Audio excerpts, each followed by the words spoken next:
Hello. Hola. And welcome back to Get Gaming, a channel by two gamers with a Y for Gamers with or without a Y. As you can see by the corner peeking out here, we have some games to talk about today. In fact, well, we don't have as many games to talk about. We're talking about basically our whole year so far, because we did our year of games in like February, which covered our previous year, 2024. Right, so we didn't want to cover. We didn't do our winter of games because we'd already covered up for December. So we would have only been covering I guess we could have done one for just January and February, but we decided just to do it all in one big thing because it's almost the end of the school year. One more week, 5 more days for me, and what a roller coaster of a year it has been. So, as some of you may know, and may have guessed from our hiatus between March and May, we haven't been getting the most games played lately. We're doing better just recently. Well, we just came back from KublaCon. Which, if you're interested, we already did a live stream on KublaCon, so you can go and watch that. Please. We will reiterate some of those things here when we get to that part, but so is any wrap-up video needs. We're going to do some stats. I'm going to do the totals for the last 5 months, and then are we going to go for it chronologically, or you want to just do the chronologically list? That always takes forever, I know. We're not doing that. I will go briefly through the stats of the individual months, and then I think we'll go through. Do you want to go through our most played games or the new to us games? Probably the most new played to us games. Okay. Well, you want to do the most played? Well, just to be honest. Oh, maybe we'll have a little bit where we mention the games that we actually played the most. Let's just be upfront about it now that we're having it's a night of honesty. What was our most played game of the last 5 months? By far. See it right there. Backgammon, yes. Online, even. We did not pull out the physical backgammon. I like backgammon a lot, though. And the funny part is, it's a classic. We just play it as a game, but it's intended as a betting game. There could be gambling. I mean, there's definitely with the doubling cubes, right? Yeah. I don't even know about the doubling cubes, really. I never played it that way either. There are people, I have heard, that have put themselves through college and stuff playing backgammon and just, sure. I mean, there's international competitions, but it's a great game. I don't know it's a race game. It's a race game. You're chucking dice. I guess it's the chucking dice. Who doesn't love rolling dice? I do love rolling dice and moving your chits. Knocking other people off the board. That's, of course, fun.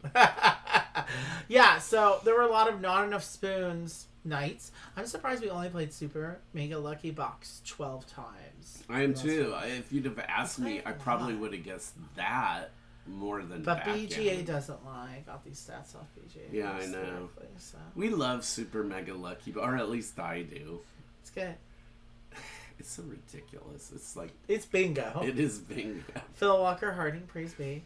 It's souped up bingo. Why don't it's we bingo with mitigation. How come we don't go to Mandarins then? Because it's not like regular bingo. Regular bingo, there's no skill.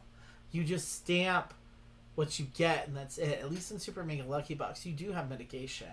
Yeah. There is a strategy to it. There is. For sure. So if we get the physical copy, we should cover that game. Or we could just do it on BGA, I guess. But, And, of course, that always brings us to Yahtzee. We only played it 10 times. Though some of those were in person. We played Yahtzee physically the other night. Yeah, we did. But that's not included in these stats. It's just as easy to do it either way. I mean, that's one of those games. It doesn't, if you feel like... The original roll and write? It is a roll and write. It's the original roll and write, Yeah. That's where they got the idea from, And we did play some new games, but we only played... So outside of this convention, Well, let me go over our stats for the last 5 months. That'll give you a better sense of why we're like, oh, we didn't really like play so many games. So at the table with Rich, I played 66 games. Hail Satan. We only played 44 on BGA. I only played 22 on BGA with you. So, but then I only played 22. I only played 22 BGA games over the last 5 months, guys. That's so if you have been really bad. Yeah, if you've been following this channel for a while, you know that I play on BGA a lot. Like he doesn't have a lot of spins these days. I haven't had a lot of spins because of school. I haven't been as active on the Discord even. So, there's that. The Discord that inspired me to start this channel, So, it's been, real life. Having a real job. Like, my job is not kindergarten easy. special ed. Special ed okay, kindergarten. get it. Right there. If you know, see, I taught kindergarten. That's hard enough as it is, but they weren't special ed. Yeah, one of the regular ed kindergarten teachers, I had to console her because she was crying. She had, like, an emotional breakdown. When was this? And then me and the other aide had to go inside to her classroom and go like this at the kids, Now, kids, your teacher's out in the yard crying right now. Because of you! No, she just was make-believe crying. She was going, No, she was crying for real. Really? Oh, she was overwhelmed. They were the angry tears. Yeah. Angry tears. She's frustrated with them. They're a rowdy bunch. That kindergarten, that regular ed kindergarten is a rowdy bunch. Warn the first grade teacher. My kids aren't easy either. There's a lot of screaming, so all the time. So there's a lot of overstimulation when you work with kids. And today was better because at least it wasn't a blood-curdling scream. No, only it wasn't bloody murder that they were screaming, just second-degree manslaughter, which is manageable. Yeah. Okay, hi Tim. Tim just popped in to say good luck with the stream. I don't know if he's still there, but if you are there, Tim, you're still our number one in our hearts. You're still the MVP, president of the Get Gaming fan club. We need to send him a shirt. What we do? I'm not mailing Jack a shirt because he lives in bloody Australia. Bloody. They don't say bloody in Australia, do they? That's an English. What's the other one they say? There. Crikey.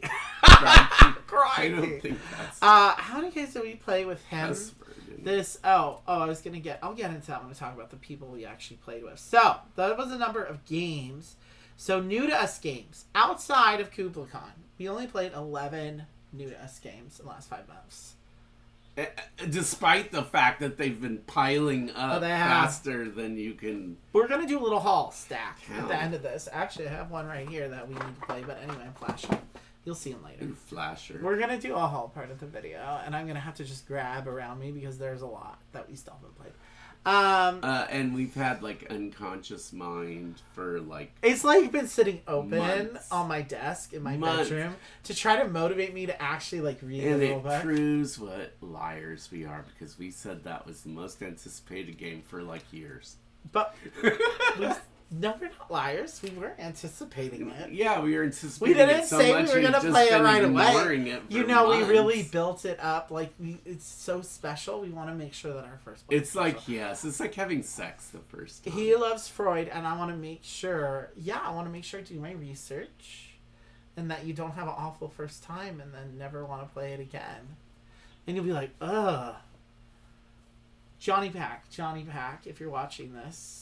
He's one of the designers, right? He's the lead designer. Was he the main designer? I think so. That's kind of. He must be pretty deep. I'll have to hit him up with he is deep. some. I mean, if I just added on Facebook, so you could add him on Facebook.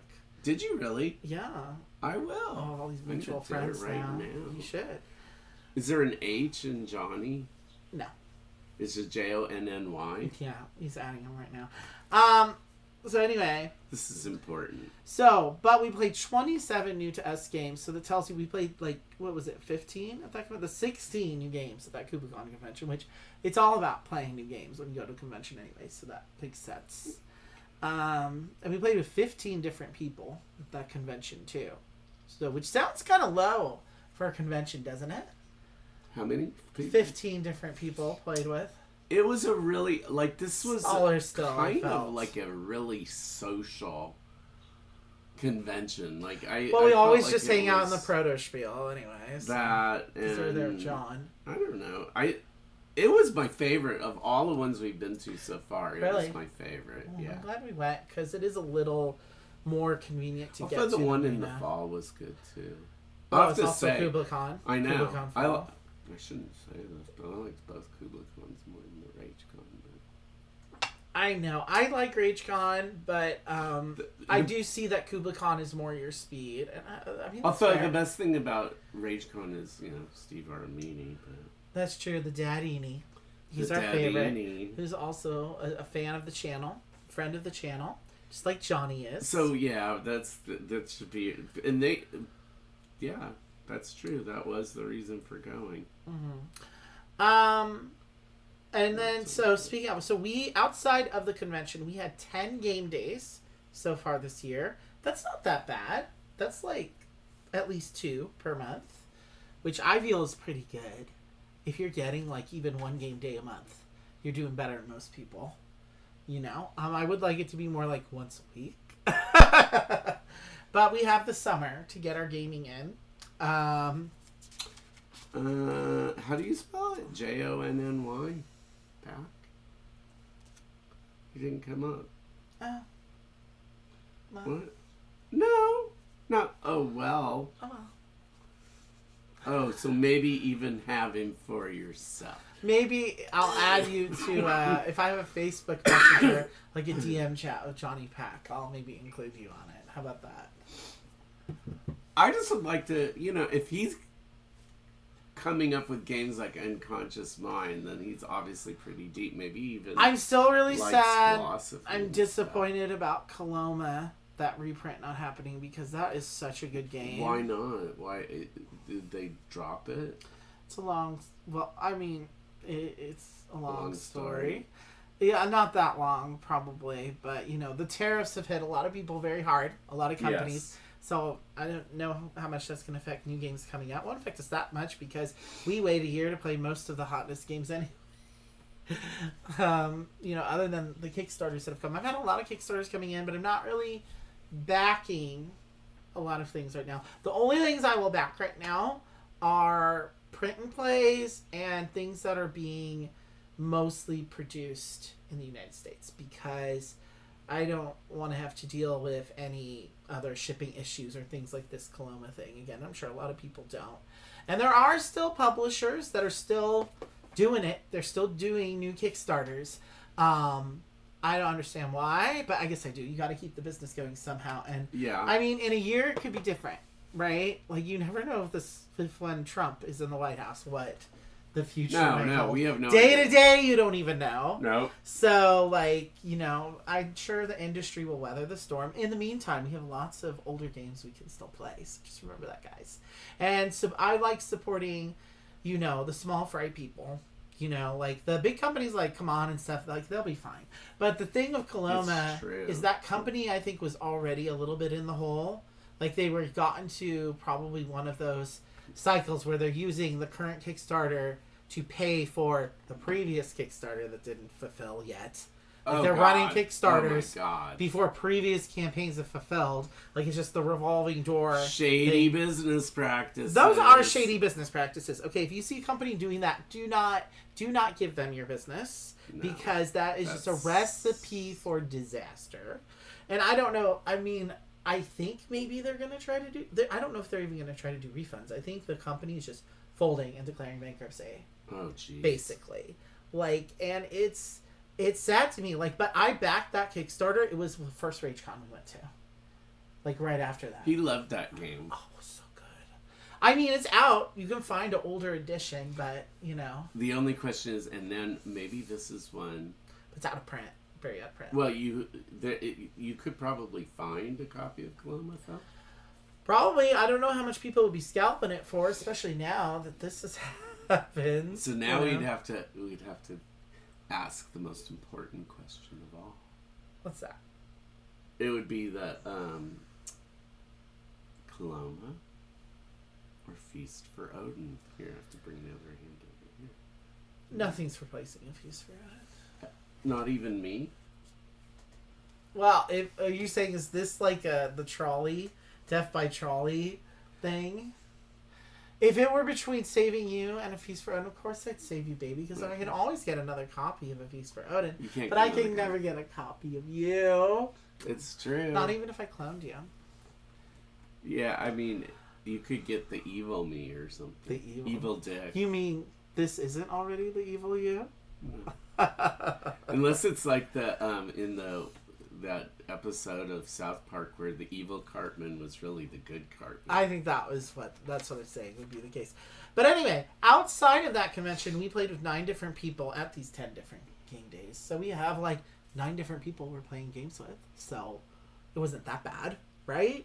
Like these stats. That's good. I enjoyed I mean, it's low on math, high in quality. The guys that were doing in the proto spiel, it's the designers that usually are teaching the games and stuff. Mm-hmm. But all of them were like really friendly. Like you didn't get. Oh, yeah. I mean, I don't know whether I could say I've ever gotten any attitude at any of the other ones, but like these most designers are just happy for you to play their game. Exactly. Right? I swear to God, if you ever feel down in your life and just want to feel important, you should go to a game convention and just go to the proto spiel, because it's true. They make you feel like you're absolutely wonderful just because you want to play their game. Yeah, you're like you're personally doing them a favor or something. Exactly. But and I love play testing. It's really cool. It does make you feel very important. I'm on the cutting edge. I'm on the ground level. Okay, man. Obviously, you can kind of see what this actually says about us psychologically. We're narcissists. We're all narcissistic, and we're not afraid to admit it. We're both divas. Like it comes with the territory. Why do you think we have a YouTube channel? Like we just dream of stardom. We dream of stardom. We dream of stardom. Stardust. So. We don't need to go through the months. I will say, in January, the only game we played, and the only time we played any games, was on my birthday, and that was the first game we're just gonna go for the new to us games because that's all you really care about anyway.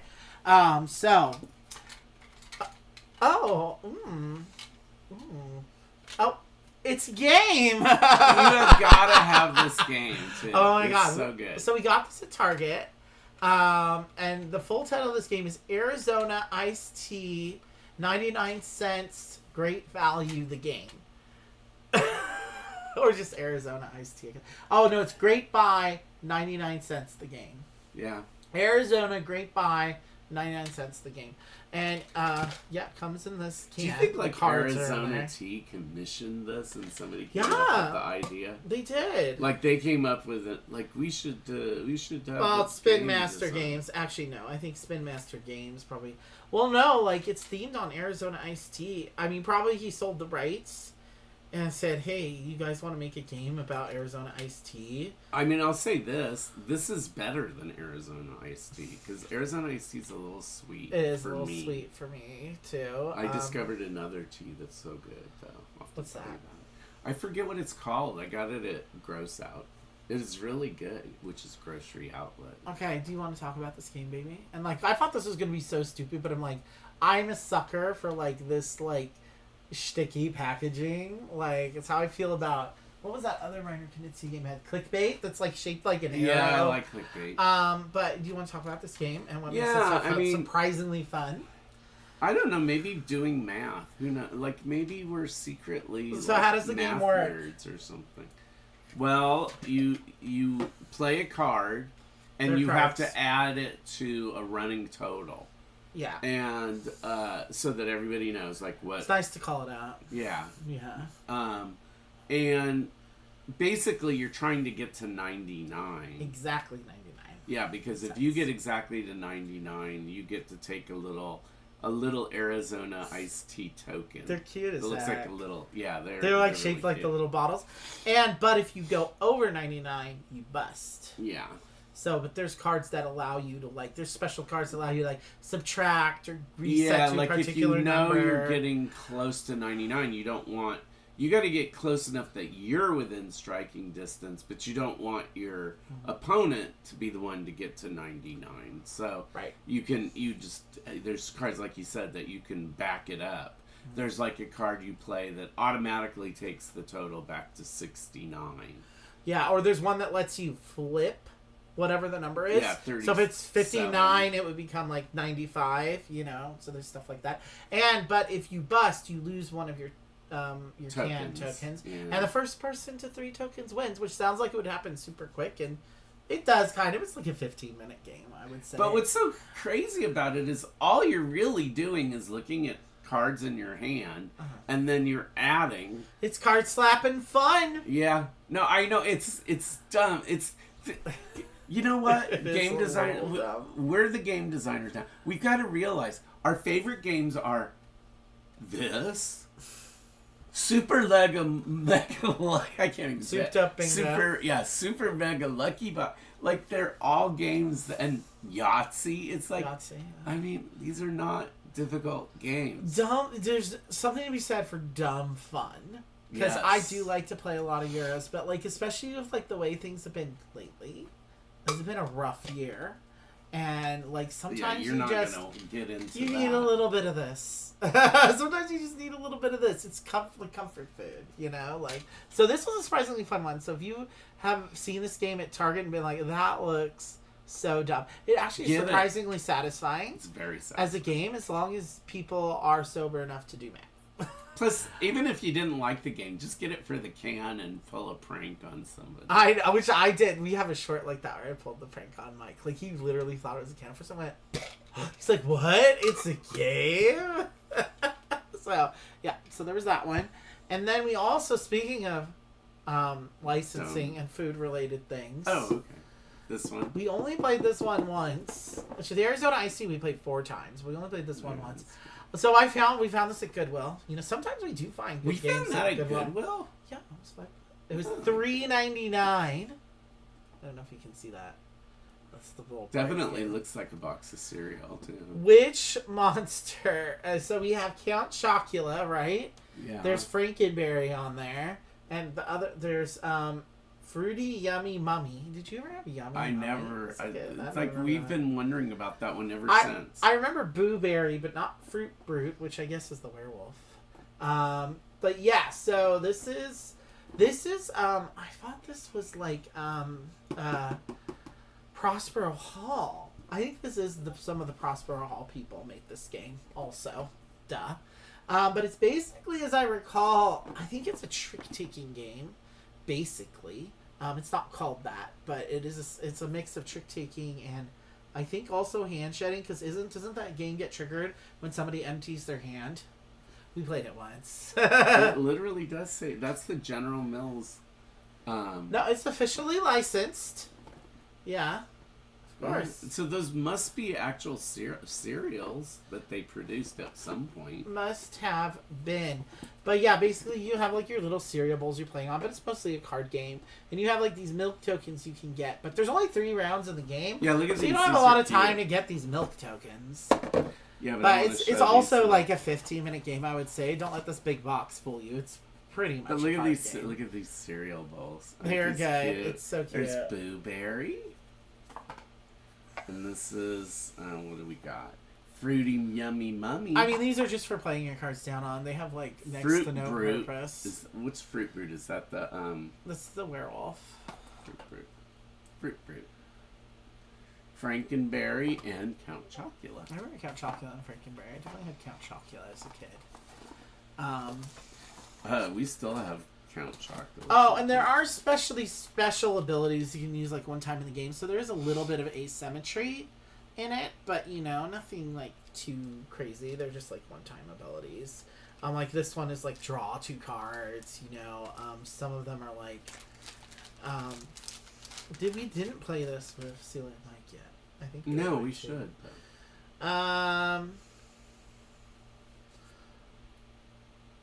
Place.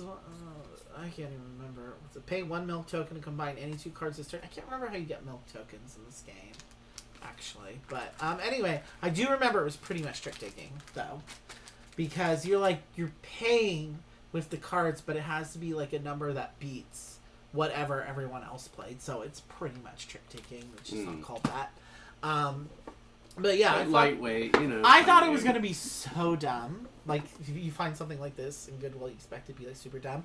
But actually, one of the games at RageCon is a reskinning of a game that I saw at Goodwill a while back. And I was like, there's no way this game could be good. And yes, it is, because it's some Eurotastic thing that's being reskinned at RageCon. It's called Food for Thought. And I think when we saw it there, it was, like, some game. It was about, like, exercising or something like that. Trying to find life balance, you know, like, it was very but like it was like self-published or something, like it wasn't very, like, it was basically just photographs. It didn't even have any professional art. Like, it looked like very, like, oh, this doesn't look good. Aesthetics matter when you're trying to get somebody to buy a game. This one, the box itself is really pretty nice. It's got, I mean, yeah, this was clearly clearly a Target game, like, duh. I thought it was pleasant. So, you know, we're going to play this more, and maybe it will pop up again, or, you know, we might sell it. Like, it was okay. I wouldn't get rid of it. It's cute. It's cute. It's cute. And it's nice to bring out something. It could be a good filler game. Like I said, it's like a 15-minute game, practically. Yeah. Then I finally got a copy of this one. So, like, March came, right? I was feeling like, oh my god, I need some retail therapy. And I got my back pay because I got a 6% retroactive raise at my job. Thank you, Union. SEIU strong. And I was like, you know what?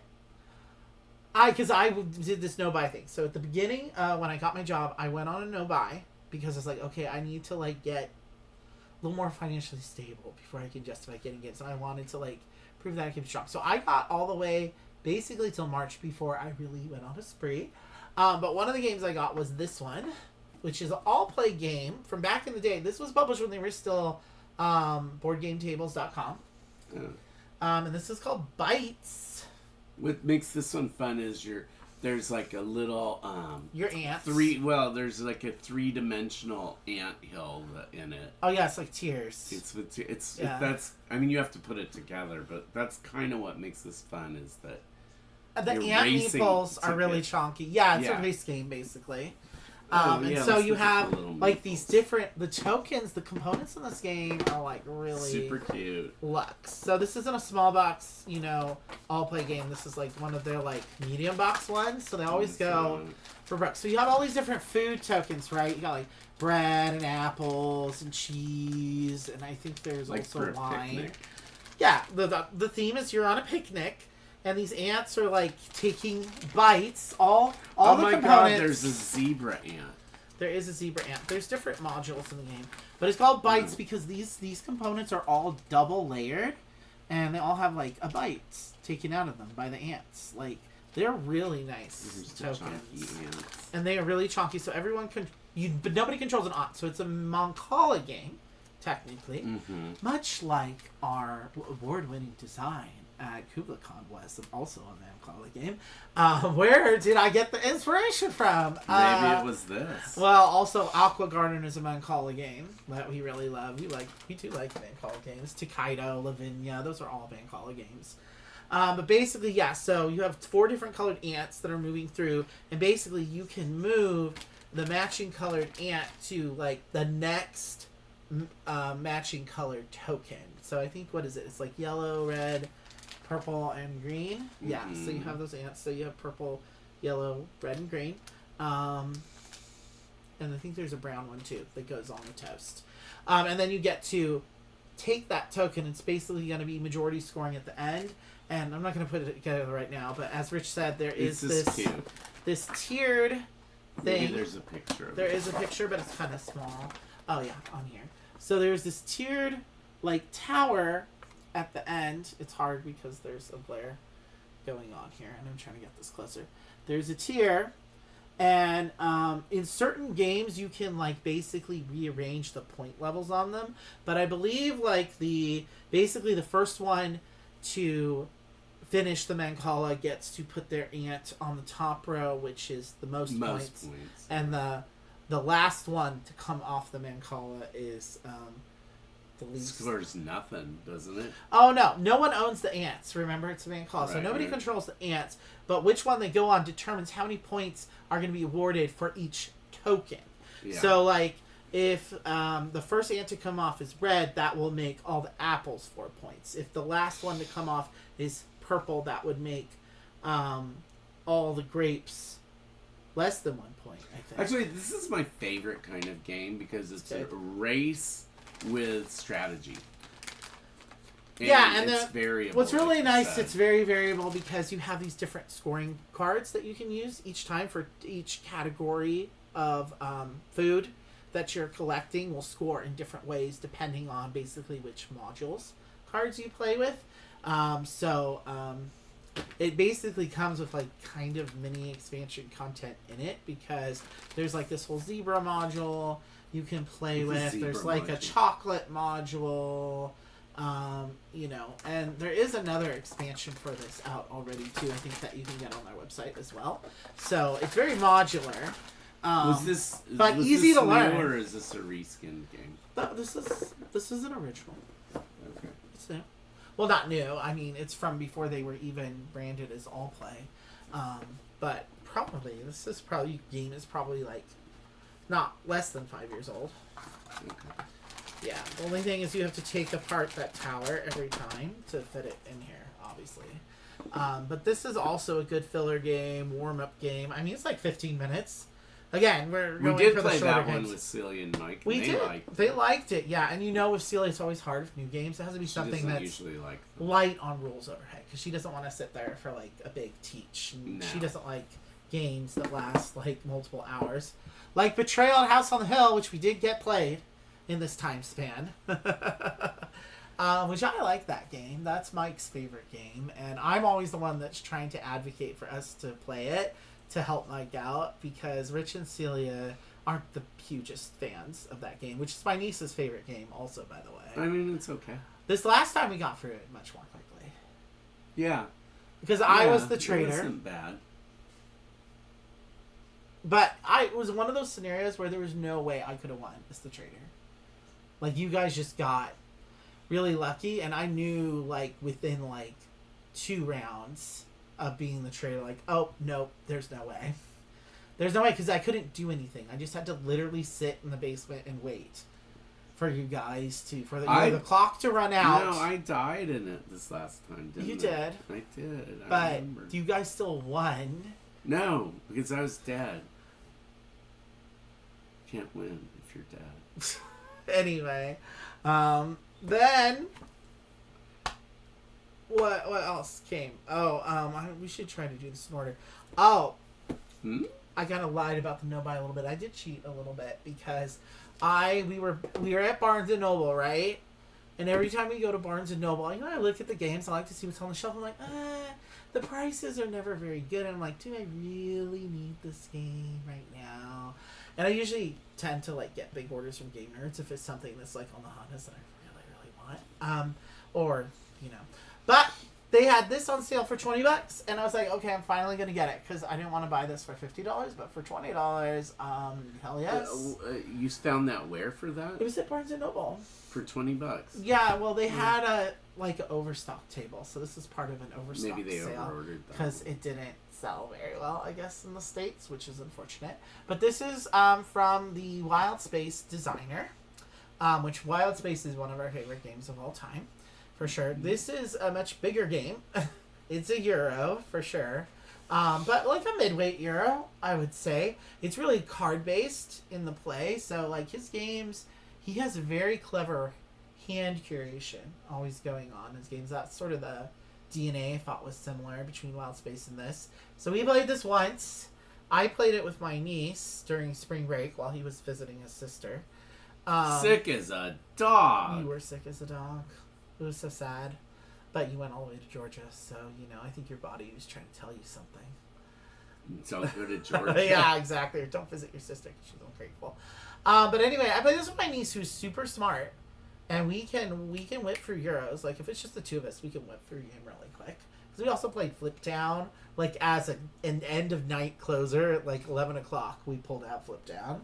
I love Flip Town. I've been thinking about Flip Town lately. Yeah? Yeah, And Steve Armini, your favorite? He taught us the game. Yeah, at there's the convention. there's a short. One of our most viewed shorts is literally Steven Army footage of Steven teaching you the game. So It was fun. But anyway, this game, it's so long too. Is it? Even me and Anna, it like took us so long. I mean, we did take a 30-minute break for her to bitch about work, but still. But yeah, so what the most interesting thing about this game is that in order to play your cards, you have to look not just at the kinds of... There's 4 elements, right, in the game. So it's kind of a Nausicaa, Valley of the Wind theme. You're trying to, replenish the poisoned earth in this post-apocalyptic wasteland or whatever. And you're like gliders. Everyone is like these like glider things, like they're Leonardo da Vinci or whatever. And you're flying your little gliders around. There's like a grid that you're trying to clean pollution off, and you're trying to build your little villages. And there's some grid coverage puzzle going on, which is kind of whatever. It's very kind of Euro by the numbers. But the card play is very interesting in this because each card, you need a certain like number of elements basically for the cost to play the card.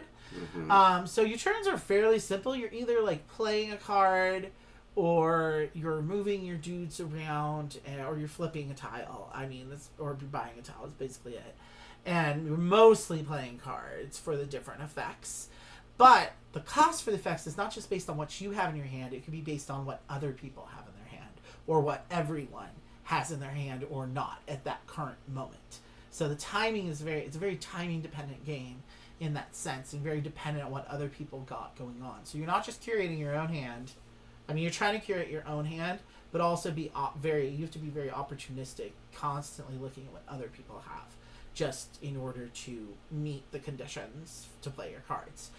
So that's the most interesting thing about this game. And it's a very interesting mechanic.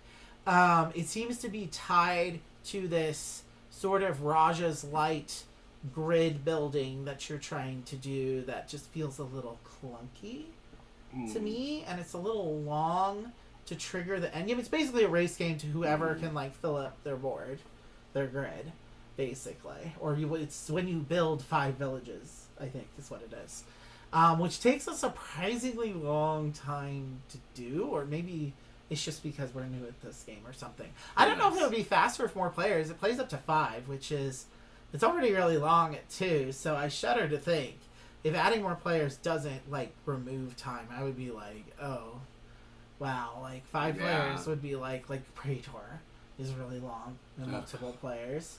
So I worry that this game would be that length, and that's why we don't get Praetor played as much as we would like, because it is a long game. We know that at 2 we can do it. At 2 we can whip it out in an hour and a half, which is reasonable to me. Yeah. This, I feel, it's the weight of game that it should be an hour-ish game. Especially at 2. Preferably less. Maybe we're just not good at it yet. I don't know. But I was playing with Anna, and like we were pretty close to Anna's tie. a good game player, so she is. I don't know what to say about that. Yeah, it took us almost like 3 hours. But again, we had that 30-minute break. So 2.5. But like that's still crazy. I mean, I guess for a learning game, maybe that's not that crazy. Well, you took out a time out during the middle of the game for just bitching? Oh, she had some tea to spill. So, okay. But anyway, I like the card play. I'm not totally convinced by this game yet. It's a little bit of faint praise. It is faint praise. But the art, look at the art. These are the most beautiful cards. The art on these cards is some of the most beautiful art I've seen in a game. You know when they start going on about the art. Vincent Toutre. What can I say? Vincent Toutre. This is such a beautiful game. Like I don't mind the central puzzle, but it's not like the most interesting central puzzle. Yes, you know what I mean? He does protest too much. Anyway, it was a little disappointing, but I'll admit. Anyway, he has a new role right now. Maybe we'll like that one better. So next up, because we need to plow along. Do you want to talk about Jakarta? I was gonna cover this on Sunday, but I changed my mind. Okay, first of all, you got to see the back cover because it shows what it. Okay, maybe it's kind of hard. Maybe turn it right side up. Oh.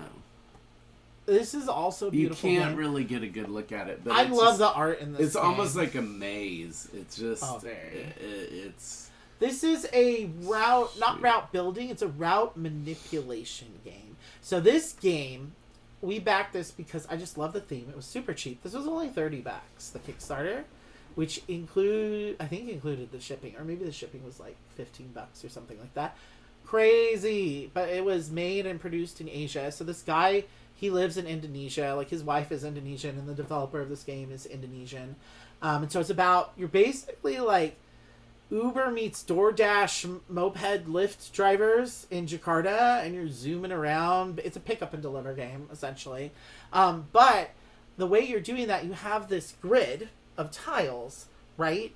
And you have two possible actions you can do on your game. You can honk, which means you can rotate the tiles to change the different, and there's like 4 the routes. So like the tiles have spots where the routes just go through it, and they have like these little geometric shapes where you can hop onto a route.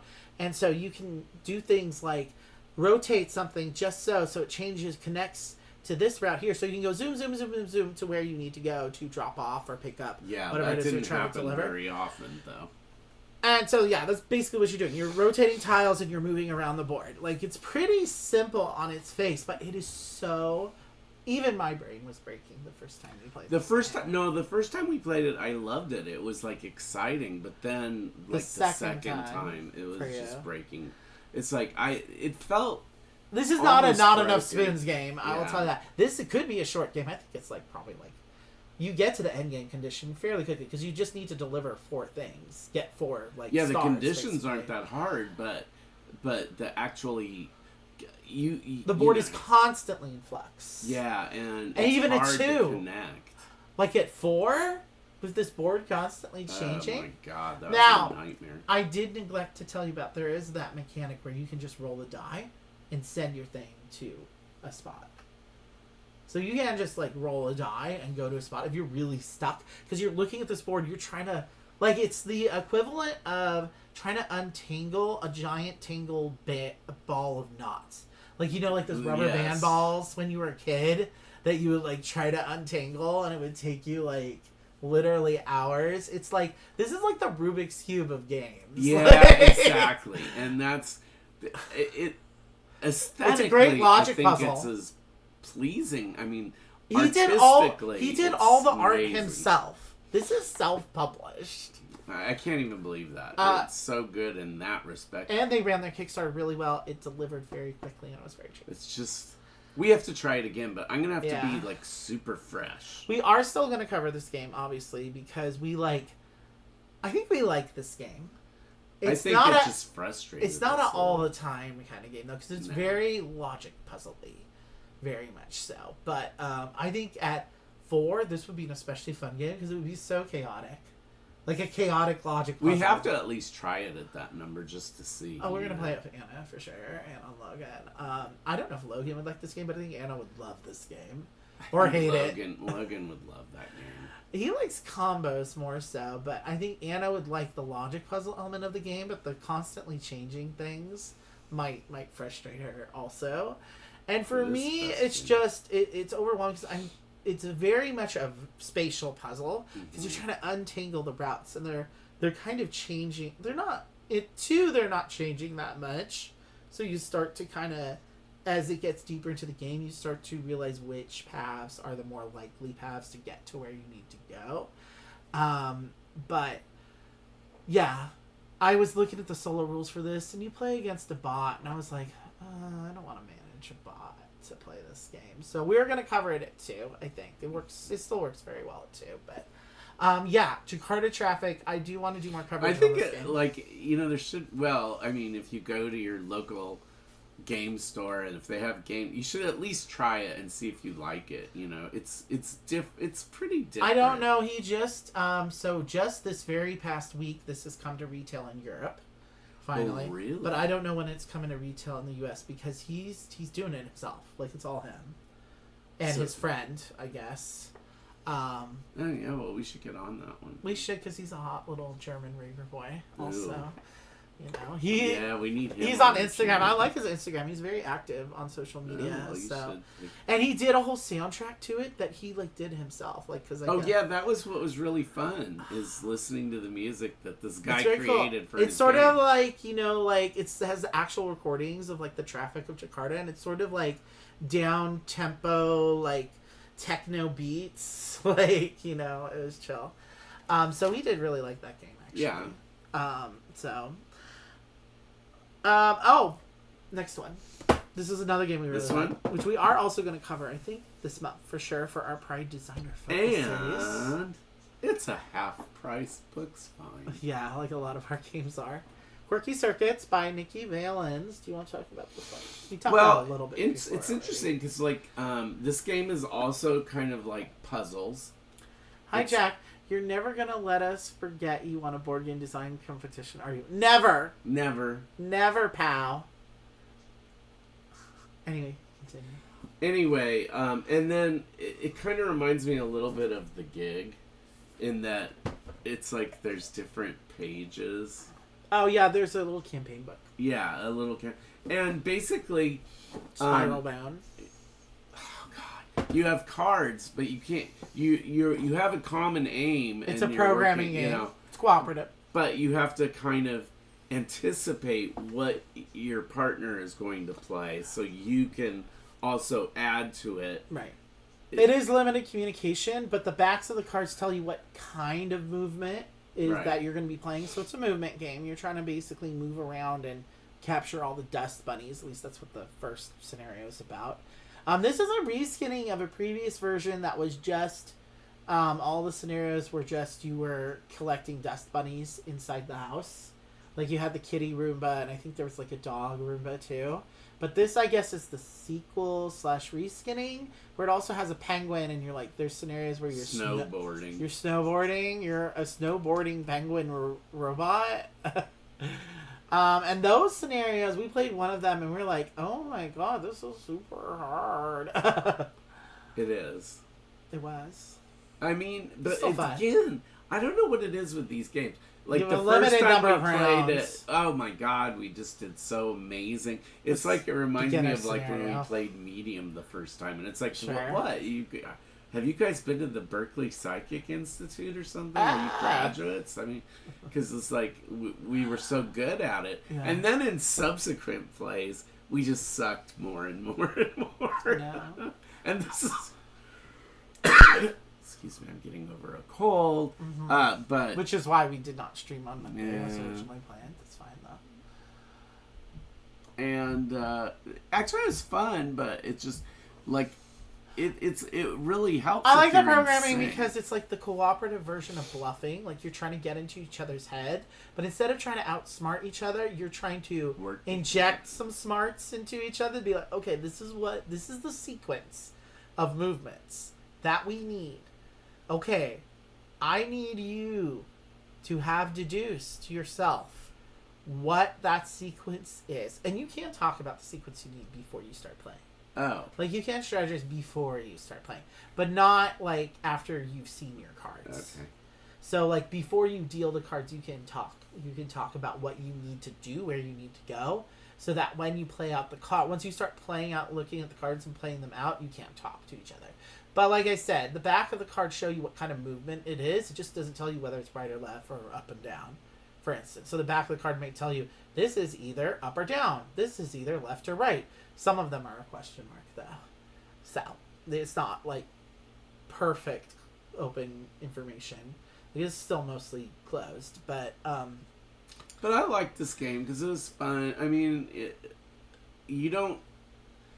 I don't know, at times, like, you don't really want to play a game where there's winners and losers. This one is just kind of... It's a good cooperative game. It is good. And we don't like limited communication codes, but, you know, this gameplay gives me the feeling that the mind gives me when it's working, which is that you do have to get on the same wavelength with people, and you both have to realize, okay, what is the right next card to play? I think this one is a little easier than... as long as we both know what that is, okay...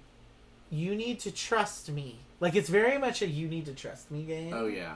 Like, it's like that moment in Aladdin. Do you trust me? And Jasmine says, maybe? Question mark. Please inject some smarts into me. Oh, we'll inject something into you, Jack. Okay, that was a good game. We are going to cover that later this month. For so the what? series. Yeah, what's going on with you, Jack? We'll just take a little breather here. No, Do you I'll have keep any going on to good the tea next one. for us? Yeah, you have any tea? Oh, you talked about Monster Crunch. We're going to talk about Masters of Maple Syrup next. This game came. This was a Kickstarter that I got for like $20. These people are Canadian, also self-published. I guess this is a reprinting of what was originally an 18-card game, but this is like I think it's like a 50-card deck or something. So they added a lot more cards, obviously. So this is Masters of Maple Syrup, a game for two. So this is a two-player only game. This one was really interesting, and I played this with John too before the convention. He also really liked this game. Yeah, because when we played this the first time, I'm like, oh, I turned to Rich and I said, this game feels like a John game, doesn't it? Like John could have designed this game because, I don't know, like a lot of those micro card games, it does a lot with a little. So it has that thing you kind of have in Oreos a little bit where you have like, except it's not in your hand. So in Oreos, you have like the simultaneous action selection. And this one, you have 3 cards in the middle, which are the 3 main actions you can do in the game. So you're like building your maple syrup farm, right? Or your maple farm to make the maple syrup. And I think the 3 actions you have are you can either tap a card, which is just turning it like this. You can harvest a card, which allows you to draw more cards, or you can build a card in your tableau. So it's a tableau building game primarily. And once someone has 10 cards, that's the end of the game. So there's also like a race element to this as well. And there's like some cards are trees, which again you can tap and harvest to allow you to draw more cards. Because you have a 5 card hand limit. So there's a lot of hand curation in this game. Because you're also using the cards to pay to build these other utility cards that you're trying to get out into your tableau, which some of them have like ongoing engine building effects, or some of them have like end game scoring things going on. But what's interesting about those center cards you have, the 3 actions you can do, when you take the action, you tap it towards you. So this is a game where you kind of have to either sit across from each other or, you know, at least know who's up and who's down. Because when you put the card towards you, you get to do the action, but then the other person gets to do the same version of that action, but like less good version of that action. So like one of the cards is like tap 2 cards, and then the other person gets to tap 1 card, for instance. So there's a lot of simultaneous play kind of going on in it. So really good. Like, it's surprising. I wasn't expecting a lot from this, to be honest. Like, again, it was one of those Kickstarters I backed because I like to support, like, you know, indie publishers and designers. But I thought this one was really satisfying. I don't recall this too much. That's why I described it thoroughly, hoping to jog your memory. Yeah, I remember these, like, yeah, I didn't like that game. You didn't? No. Well, we did play it late at night. That's probably why I don't like We'll it. play it I don't again. like any game that I have to learn late at night. We'll play it again because it would basically gave me a Oreos meets Tides kind of vibe. More Oreos, I think. Oh, I love Oreos. But with more, like, engine building. Like, I thought, like, when I played this with John, oh, it was fast. So, it can start a little slow if you're not very good at, like, building up your engine very quickly. But if you're, like, say you're a veteran Magic player or something, and you're all about, like, you know, grinding for the deck and trying to build up an engine really quickly, I think you'll enjoy that aspect of this game. Very good. They have a new, I think their Kickstarter ended already, but they just ran a new Kickstarter for another game, which is a slightly bigger card game that's kind of ecosystem themed. It's called Reforest. So instead of maple trees, it's just, you know, it's like the Pacific Northwest Rainforest or something like that. And that one also has multi-use cards. It looked very like Forest Shuffle adjacent. So like a lot of, you know, multi-use cards with multiple effects going on. Probably like, you know, point salad-y kind of game. But I backed it for $1. This one I just went, you know, I just did the $20 one, I think. But anyway. Okay, what's next? Are we ready You to got talk one, about two, the three convention games yet? left. I think I talked about most of the games that were new to us that we did not play at that convention. Other than obviously at that convention where we won that award, right? And we got all those raffle tickets. So we did already play one of the games that we unboxed in our last stream. Oh, that's true. That was this Kokoro game. So this is a sequel to a game called Kodama something the Tree Spirits, which is by this Daniel Solis guy who we follow on Instagram. He's a non-binary designer who might cover one of his button shy game, Kitsugi. We might cover this game. side. Okay, so it's But weird. Anyway, it's like, a roll flipping right. Yeah, but it kind of is like Your route building in this one. Exactly. It does remind me of Jakarta Traffic, and it's also Except the equally opposite. hard. It's the opposite because Instead of untangling the path, you're trying to create one big long path, essentially, to man. connect these different things. There's caterpillars and flowers, I guess, and you're trying to draw a path from shrine to shrine, and each round you're going to be scoring a different shrine based on how long the path is. So you have to have a path going through that particular shrine, and you're going to score for however many elements are along that path connecting to that shrine, if that makes sense. So like the real strategy of the game, and I played this several times solo, it plays well solo, like many flippin' rights and rolling rights do. It plays up to 8, I think. That's really cool. There are 8 boards in here. All the pens were dried out because this was used, before it was in the raffle, I'm sure. But we're just gonna buy more dry erase pens. It's whatever. I do think it's a good game. I liked it. The first time I played it, I was like, "That's it," and then after a couple times, I'm like, "Oh, this is a little hard." And I liked the pink side better. There's like an advanced side to the boards. The boards are double sided. And so there's like a beginner side and like a slightly more modular side that you can play with. And there is a deck of like different scoring criteria you can choose for each game. So there's a little bit of modularity to it. But it's deceptively simple as a puzzle, but not easy as a puzzle. Not easy. Because the goal really is because in each turn you have a card with basically a path, and there's only like I think 6 different kinds of paths. You either have something Like that straight goes through. like an L straight through, or like one quadrant. So you're only filling in one square you have a grid, right? You're only filling in one square each time, and you're trying to fill in squares. You can fill them in anywhere, but you're trying to get them to connect.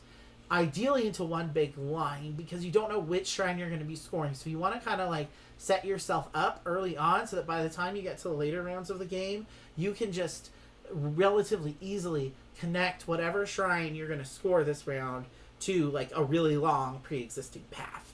So I have a feeling like once you crack the secret, there's like something that once you cracked it, it's you could always win. I mean, you don't know what order the cards are going to come out in, though. So, there's I know, but some it's randomness. like you said, there's really only the 6 different possibilities. Sure. Anyway, so. Sure. I'm just, it's very, like, logic puzzly, right? It is. At the end of the day. It's amazing how many of these that we've been doing are, like, logic puzzles. Well, we like spatial puzzles. It's a spatial kind of logic puzzle, right? Yeah. So, like, we have particular tastes in games, I guess. This one was okay. It wasn't my favorite. I don't know how much staying power I would would have for play me. it again. If Personally? you wanted to play it right now, I'd play it. But So I I'd play- be like, whip it out. I mean, it does play up to 8. So, we don't have a lot of games that can reasonably play up to that level.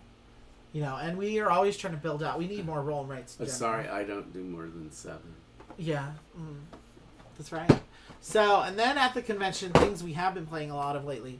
We played this 4 times before the end of the month, and I think since then we played at least another 4 times. So I think this is going to become the game of the summer. And then for this us. is another one that, like, I love these games that are, like, they're just designed for my good luck. It's true. It's This is very another random. one. It's very luck dependent. It's very luck, but I always win at luck games. It's souped up Uno, basically. It is.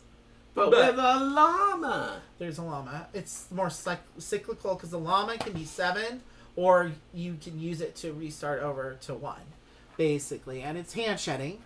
So it is a little bit different than Uno. I'm sure holding it upside down. But it's card slapping fun. I'll tell you that much. Like, you can slap it really fast in this one. Like, so, yeah, a little Reiner Knizia game. It's good to have, like, the light card games and the light roll and writes and stuff, because it's stuff we know we can get played. And they are... This is a not enough spoons game. Oh my god, this is sure. This you is don't even just- have arms game. You don't even have a brain game. Like, you don't even need a spoon. You can just use your hands. Like, this is just shoveling food straight into your mouth. Yeah. Like, Oh, there's John D. Wood. He commented for once just because we're talking about lava. I knew it! We summoned his spirit! Oh, and then his comment disappeared. I don't know why. Oh my god, how did that happen? But anyway, Wait, so it's fact. we just played this yesterday, like twice. So, and then when we were at the convention, Ra was a new to us game that we played.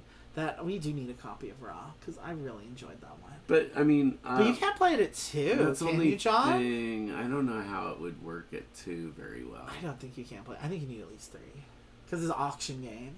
But that one was super fun. That's probably the game I played in the last 5 months that I've enjoyed the most. It was really good. I was impressed. It was really good. So, was there any other new to us ones we wanted to talk about? Oh, we didn't. Speaking of circular containers, Lacuna. There it is. We do need to cover this one, huh? This would be a good little afternoon stream. I was saying, I'm gonna have a lot of time off soon, so thinking we may not have played a lot of new games, but they're all kind of quirky and sort of unusual. Like every one of them has been kind of unusual for some reason. We have particular tastes, that's for sure. Yeah, quirky taste.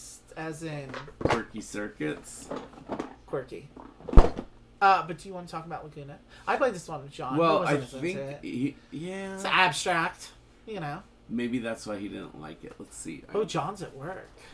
Is he? He won't be able to stay too long. Well, did you get the? Are you at the? Are you at a game store? Did you get that? Or are you driving around? Maybe driving around. I don't know. He's just hanging out at work. I'm at work. He might be on his break. Okay, so Lacuna. I did play this. We played this with Mike and Celia. I played this with both my nieces. I played this with John. This is the game we played with the most with other people. Yeah, because I think it's because we were really impressed with. It's got really this it's really pretty, and so you it has see this these little flowers cloth that you spread out. Okay, that's like your lily pond, or it's a galaxy. I don't know, but basically. You can't really tell, but there's little flower tokens here, and you shake it up, and there's a hole, and you dump it out onto the lily pond. So it's kind of random in that sense, but they're supposed to be equally spread around. And there's also a ruler in this game, which is just to tell the difference between them. And the game's pretty simple. Oh, he's at the game store. Oh, chill. Congratulations. Oh, I'm so glad you're have kind of. I mean. John's mostly been doing the DoorDash, so I'm glad you have not that that's not a real job, but it is. But he's an expert. He has a job related to gaming. That's always good. Yeah. So this one basically you have 6 turns in the game, right? To place your little pawns. You have 6 pawns, and on your turn you're placing them along the imaginary line uninterrupted between 2 with the same colored flowers. Then you get to take those 2 colored flowers. And then at the end of the game, once you placed everyone's the 2-player only. Once you both placed all your pawns, then you use this ruler to see whose pawn is closer, and you get to take all the pieces that are closest to your pawn. And so it's basically majority scoring at the end. So there's 7 colors of 7 flowers each, right? This game is very symmetrical, Fibonacci sequencing in that sense. So basically, if you have 4 flowers of a color, you instantly got the majority. And if you get a majority in 4 of the flower colors, you've gotten a majority and you've automatically won the game. So it's very simple, which is why I was able to play it with a 6-year-old. But it's there's something it's a very classic feeling abstract, and that's very impressive to create a fresh feeling abstract in this day and age to me, because we don't play a lot of abstracts generally, but we enjoy them, like Backgammon, classic abstract. Yeah. I don't know. We've played a lot of other modern abstracts, really. I like, don't know. Kahuna, I feel, is like an abstract game, but that's Kinda like is. that's like, you know, area control. So I don't know if that really counts as an abstract. No, because I don't know, when I'm abstract. playing that, I feel very proprietary. Like, you know, like no, you know, it's Bye, like John. you stay John's away going. from Duda. Yeah, stay away from Duda. We love Kahuna. Bye, John. Bye, John. Yeah, John says that Kahuna's too stressful for him, which, you know, I understand. Like, I'm better at area control. Oh, generally. that's weird. And we mentioned Kahuna, and John is leaving. I know, it's the curse of Kahuna for him. It is. But I really enjoy this game. This one is very, like, because you have such few number of actions. And again, it's like a 15-minute game, right? But you're like, maybe I'll place it here. The component pieces are really nice. Like, these so aesthetic. pawns, they're metal. They look gold and silver. They're metal. And, yeah, and the I mean, pieces not are really. like wood. And, yeah, this cloth is just so beautiful. It's perfect. When I played with my nieces, we played it on the floor. And it was very cozy, you know? Yeah. And so, yeah, I really enjoyed this one. Like, this one is probably, if I had to rank, like, the games, the new to us games that we played in this time frame, this would probably be, like, if Ra was number 1, this probably would be number 2 for me. And Really? Jakarta would probably be number 3. Though there were other games we played at KublaCon that were also really good. Like, Tate's games were both really good. They were good. The trick-taking one with the Rascally Rabbits, the one-card trick-taking game. Like, that one was really good. And the poker hand one that he had, Promenade Garden. That one I also really enjoyed. Which, those are both games I know are going to be published soon, because he's with that Sunrise Studio people. So, I think Rascally Rabbits is next. Rascally Rabbits. It was good. It was so good. Like, so keep your eyes peeled. Yeah. You see Rascally Rabbits Kickstarter happening. I'm sure we'll end up with that So one. I didn't realize, though, Tate also did Art Deco, which is a game that's really popular on BGA, and Cat Sudoku, which is, if you know that game, that's who Tate Wu is. That we played a bunch of his games at this convention, and we are covering one of his other games, Aqua, which is right behind us, for our Aquatical Summer, which we are going to do. But we were going to do a little more haul action before I get into what's coming up with our summer schedule, because there are updates on that. But games that I will actually be going to RageCon, actually, let's just get into it. I will be going to RageCon, and I will be teaching several games, a couple of which are the ones that are part of our little haul here. One of which is this one.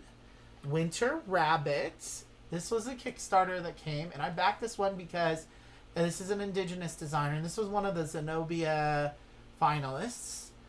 So if you don't know what the Zenobia Awards are, I think we've talked about them before, right? Because Molly House was a Zenobia finalist, which is also right by me still, but I still haven't unboxed it.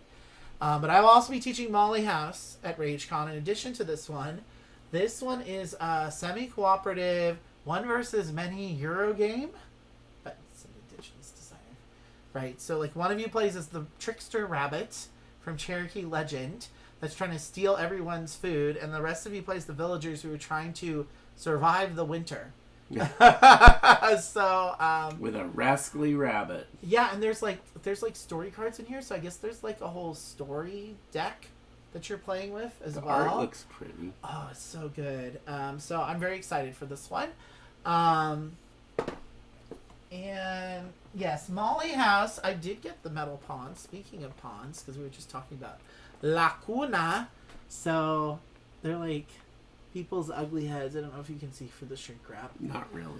But I think there's trick taking in this one, so we may need to play this at 3. I'm not sure. So I don't know. I want us to be able to stream this. But yeah, this was another Zenobia finalist. I think it was developed / kind of co-designed by Cole Worley of Cole Worley was involved in Root in some way. Did he design Root? He did. The Root designer was part of helping to develop this game, which we will be doing for our Pride Designer Focus Series. So we're going to try to do this month. Hopefully. What else? What else did we get in this? You're gonna period? do Aqua Garden, aren't you? Yes, I am teaching Aqua Garden. And I will also be teaching Mermaid Rain. So if you want to see for yourself what Mermaid Rain is like, too bad, because that table's already full. Ah! But you can find me, and I'll just be carrying it around on Saturday, for sure. I may be carrying all the games around with me the whole weekend, I'm not sure. It's a good game. Really good. I'm excited to share it with others, for sure, because it's very random. I will also be teaching Stonewall Uprising.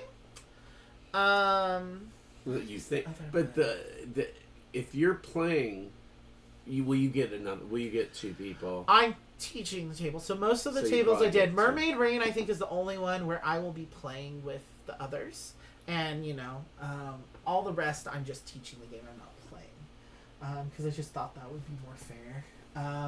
What else am I taking to teach? Oh, Undergrove came in this period. Did we talk about that? Because we do need to play this one. But I don't know if we're going to cover it till fall, because mushrooms fall. But we do need to play this one over the summer. This is also on the shelf of shame, kind of. But this is the deluxe edition. These components are all wood. So... I don't even think I've looked through this one. I organized the components because all the deluxe components just came in one big bag, and I had to sort them out, like how I had to do with a Feast for Odin. It was kind of annoying. Another one we got in this period, Rich got me this game just randomly. Hengist, which is Are you teaching that? infamous Uwe Rosenberg game. I'm not teaching this one, no. I'm just going over like our haul / the games. This is haul. I was just mentioning RageCon because there are some games that arrived as part of this haul that I will be teaching at RageCon, but most of them are games that I want to proselytize. I'm still waiting to hear if a certain game is going to be approved for me to teach at RageCon, which I will reveal that. Oh, is it the one? Yes, it is the one. It is the one that you think. What else came in this period? Oh, what else did we get in this period? Does it have to pass the censors? Yes, but I did it as a late night game, so it's 18 plus. But anyway, I did finally get a copy of Cat in the Box. I'm glad John left because he hates this game, and Rich doesn't care for it either. But I didn't understand it. I did not understand that. We played it at 2. It does have a 2-player mode. The 2-player mode does work, but it's a very limited deck, which isn't a bad thing necessarily. It's a cute cat. I enjoy it more multiplayer, I think, but it does have the 2-player mode. If I was just wanting to get my fix, but I think this is one I want to play with Anna and Logan, because she is a card shark, so this would be very interesting to play with her. I actually like card games. Let me see this.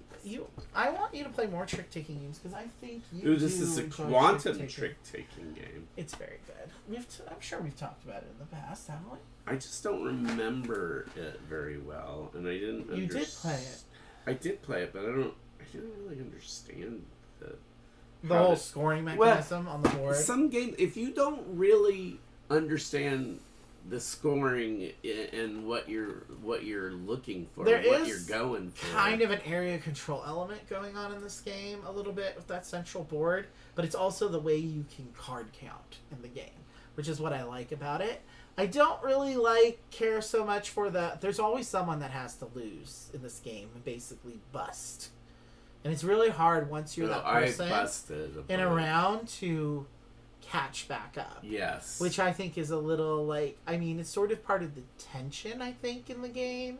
But it's also kind of well, once it happens one round, you don't have a really good way to bounce back from it. So I do understand John's criticism of this game because there is a feel bad element to it, potentially. He doesn't like the game? No, he hates this game. I thought he liked the game. No, that was his ex-girlfriend. Loves this game. But anyway, what else? Oh, we haven't played Tentacle Town yet. That still hasn't happened. Those are the ones we won in our designer competition. Yeah, I think it'll be good. It looks good. What else came during this time? Oh, they're right here. Big Sir, this is a guy that follows us on Instagram, and I also think Blue Sky. Mondo Davis. He's really nice. And this is I think this is his first published game, actually. So this is from 25th Century Games. This was part of their last Kickstarter. They had the Kickstarters where they do a bunch of small games. So Big Sur, Summer. Okay, this will be a good summer game. And then also, this is the one I really wanted to back. So this is Mr. Andrew Stiles, friend of the channel. We're friends on Blue Sky too, I think. And he's a friend of John's. And this is an auction game.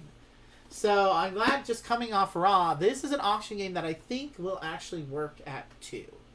I did learn it already. I pulled it out and we were about to play, but Rich is like, I don't want to learn any games right now. And I'm like, fair. But this is one I think, this clearly started, this design is an 18-card game, I think. Because at 2, you only play with 18 cards. And so, you have wine bottles. The cards are like not wine bottle shaped, but like they're very rectangular. Like they're skinny rectangular cards because you have like a wine bottle on each card. And so they're multi-use cards basically. What's interesting about them is when you have them sort of, what would you call that orientation? Portrait orientation.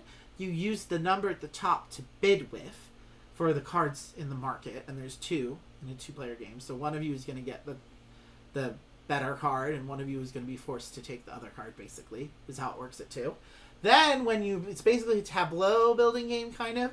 You're going to turn the card this way, and that's going to determine your scoring.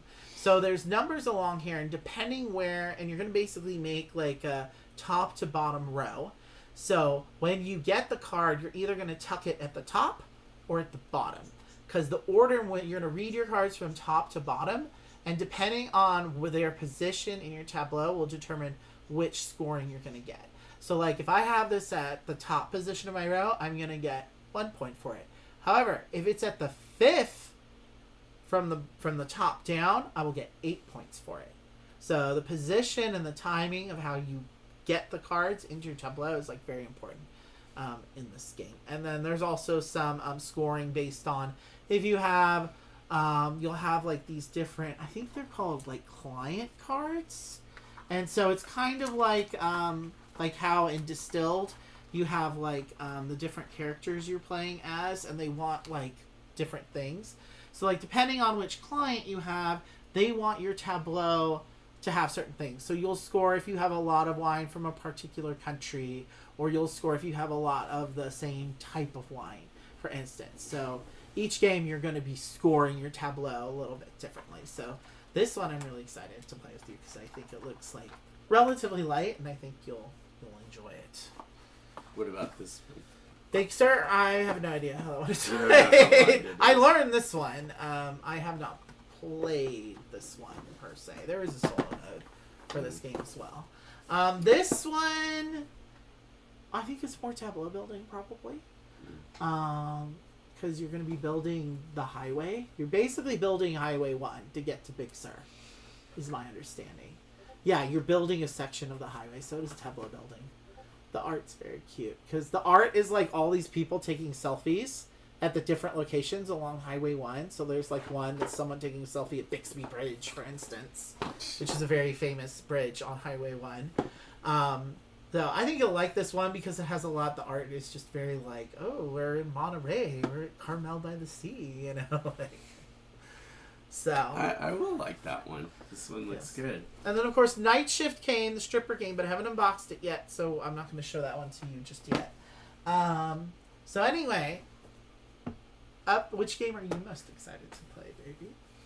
Of the new ones, it's hard to say. I mean, this Big Sur one does look interesting to me.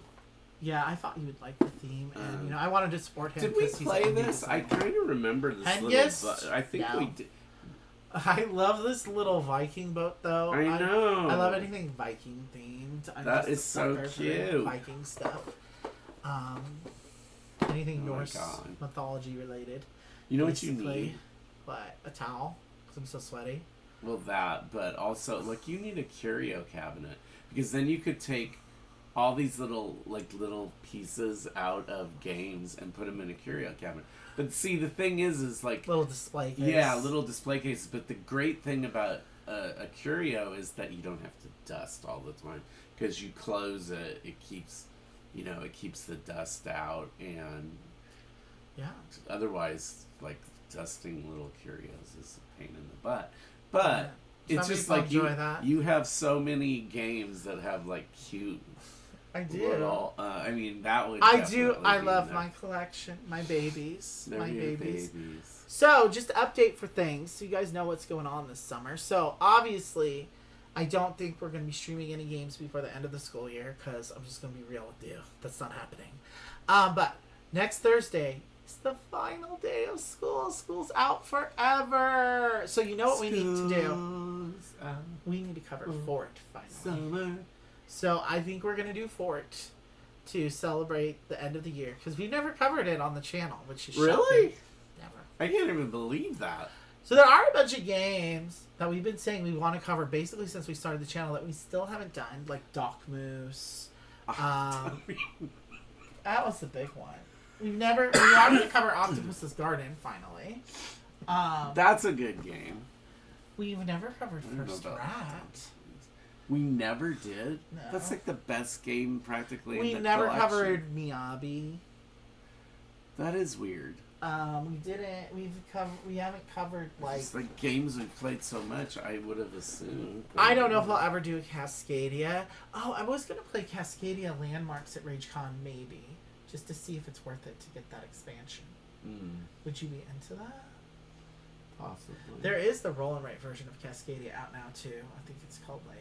I saw Rolling. Whatever. I saw it at one of the game stores. Was it Viking Hobby? I think they usually carry the new Kickstarters. We've never covered Forbidden Island or Forbidden Desert. Well, I liked those games, but he is not. You don't never covered seem to Animal like Kingdoms. I don't like Animal Kingdoms at 2. The area control's better multiplayer in Animal Kingdoms. Animal Kingdoms is a great game. It still works at 2. It's fine. But yeah, so there's like just a lot of games that we've never covered that we wanted to cover. But, it's hard still to, like, the camera setup's less than ideal. I noticed, like, we keep pushing the table, and every time it's like, whoa, earthquake. I know we're out here in earthquake land. Look, we're just trying to bring our beautiful, wonderful selves to you and just share our gaming journey with you. It's a little cinema verite still. Quite. So, we need to get the new computer just so that we could stream properly without the lag. So now that we have the new computer, next step will be the actual, like, a better DSLR camera. We got one, but just my old computer did not have enough power to really, like, run DSLR and stream on it. And there are more sit-down videos. Our sit-down videos are much better video quality, as you know.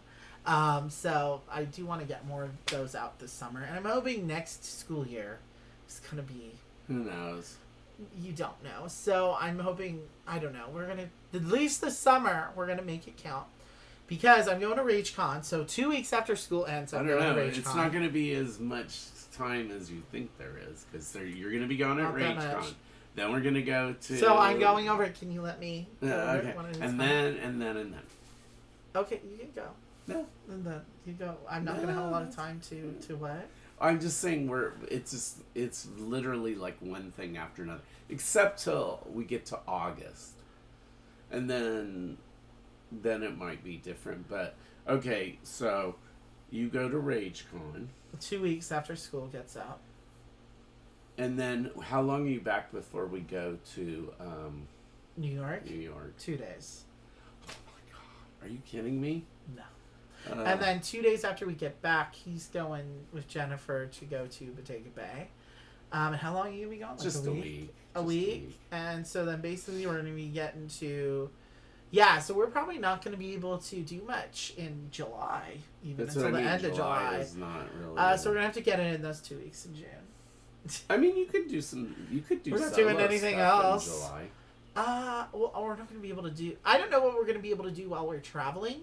We might be able to live stream maybe while some we're little games with cats. Well, we might want to do live stream something with Kat, and her and John might want to be on the stream and just shoot the shit.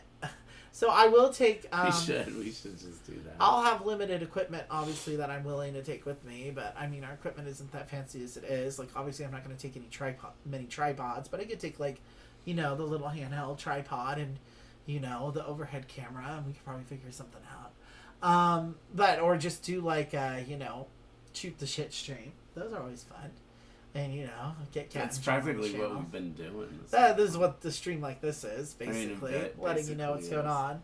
But I'll do a solo RageCon wrap up because it's just me going to RageCon this year, and I might be working a Gen Con job again this year, so that's like the first weekend of August. And there you go. And then you're doing that. I mean, the summer will be gone. Days. He forgets. He starts back to work on August 18th. But we're... August 18th. Yes, August 18th. I know. It's coming. It's coming. So the summer will be gone in a flash, and I'm going to try to enjoy it. But with the time that we are sitting around, there'll be like 2 weeks Plus, here you and told there. me that the whole first week after school's out, you're going to be asleep. Probably. Probably for the entire week. But we can still stream in the evening. And you think that I'm joking. No, he's not joking. But we can still stream. We're going to stream a game every day those 2 weeks. Alright, well, if I get you up before 3... Even that, we can start streaming at 5 or 6. Whatever. Okay. So... It's too hot. Well, it'll be cooler in the evening. Yeah, but 5 o'clock is actually the heat point of the day. Yeah, so 6 so o'clock would be better. Time to be turning it off the air. So then 6 o'clock. We have to. Do you know we suffer because to bring you this Sacramento? Stuff? We do suffer. It's because we have to turn the air conditioner We're off. melting. We're melting. That's all we really have to report for this stream, anyway. That was a solid hour and a half, so I think that's good. What does Jack have to say? He said, "Are you going to stream BJ?" Well, Jack, Princess Omega Washcloth. If you can do a real time game, we could stream that. Yeah, totally. And then you can just trash talk us in the BGA chat instead of just the YouTube chat. We could totally do that. So you let us know a time that's good for you. And you could be part of the channel. You could be a star, baby. Is it tomorrow morning in Australia right now? I assume it is Friday, yes. Jealous. It's already Friday for her. See? What? He just can't be. He just has. Yeah. What? You want to be done so badly. With what? School! I do. I'm done already. He's done with these kids. So yet I still have to be there.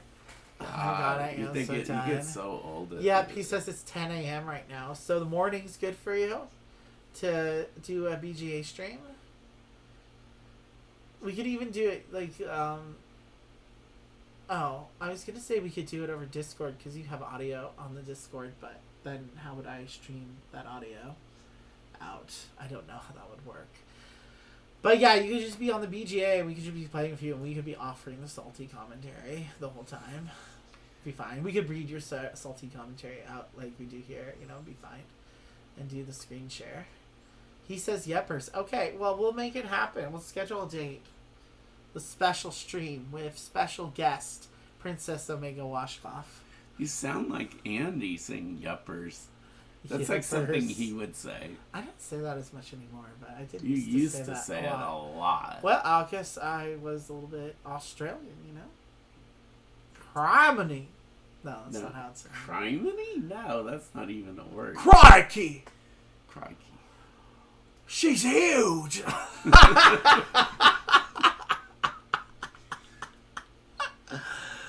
Okay, well, God. It's been real, fam, and next one, I don't know, when are we going to do Jakarta? We have stuff going on this weekend, so nothing's happening then. Well, I know. And we're going to Anna's on Tuesday, okay. So nothing's stuff. I will be streaming on Sunday. I'll have a solo stream on Sunday, so there will be something happening then. Then I don't know, maybe we could stream on Friday. We might have time in the That's early tomorrow. evening.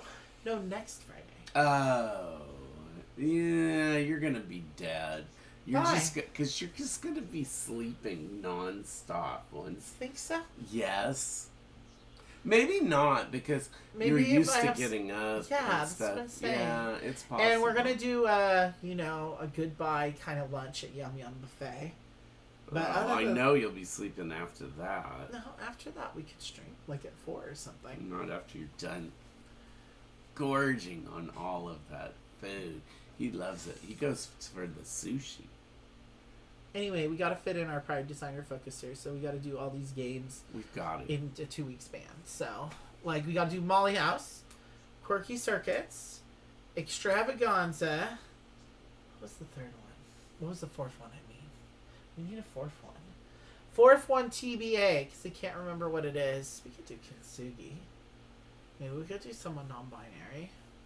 Who else is We can do non-binary? someone non-binary. Who else is non-binary? Oh! I keep forgetting that I have this game. This is a Shelf of Shame game, but it's not like that. Not a haul from the last 5 months. Wild Gardens. This is the other one we're going to do. Is that a non-binary designer? He's gay. Isaac Vega. He's, you remember Matt, who we did the Twitch stream with that one time? And who I met at Gen Con? Mhm. Matt's cool from Room 51, which you should go follow that channel if you like queer content creators, because he's really cool. That cover looks really He's gay. friends with Oh, well, there's non-binary characters in it. Look at that dude.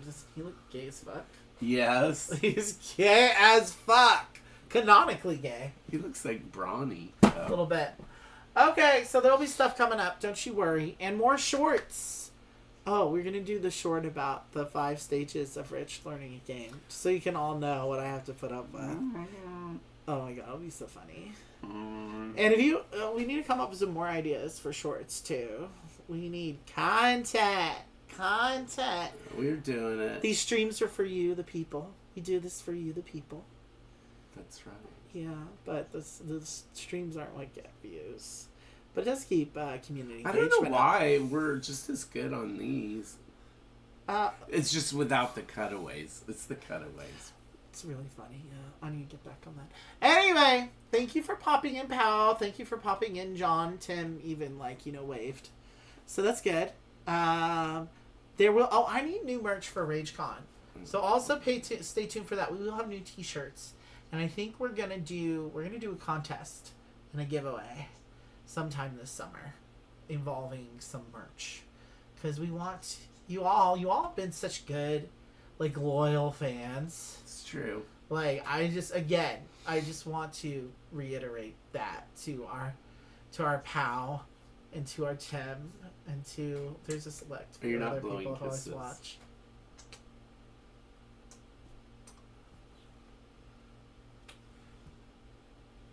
Was that Sultrina? Yes. Yes.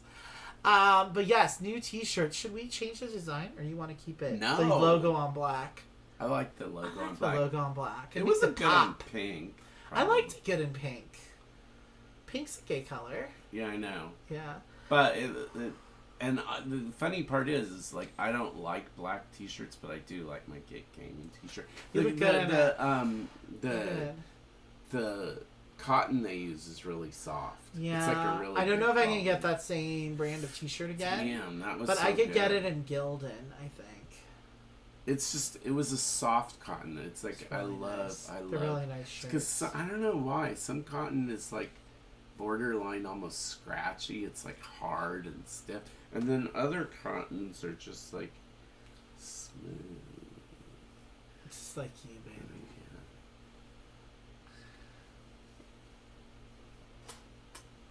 Oh, we're gonna get thrown off